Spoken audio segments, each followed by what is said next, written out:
በሕይወታችን ውስጥ ሁሉን ነገር የሚቀይር ሚስጥር ልንገራችሁ።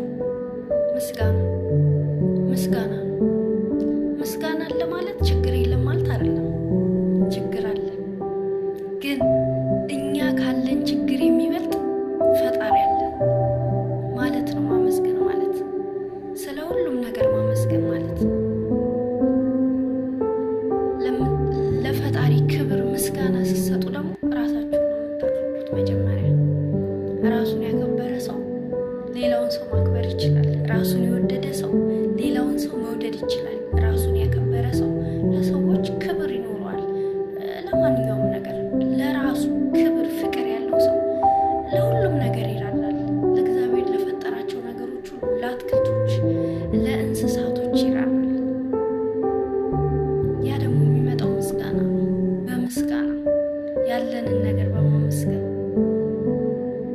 እግዚአብሔር የተመሰገነ ይሁን። ለሁላችንም ንጹህ ልብስ ይስጠን። እወዳችኋለሁ። በሩን ክፈቱት።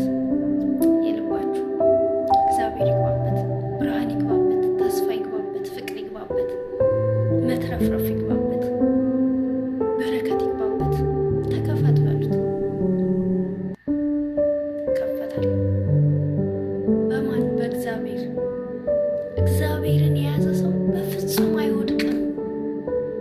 የትኛውም ነገር ብዙ ችግር እኮ አለ፣ ግን እግዚአብሔር አለ።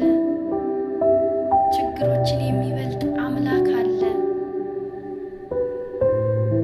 ለበረከት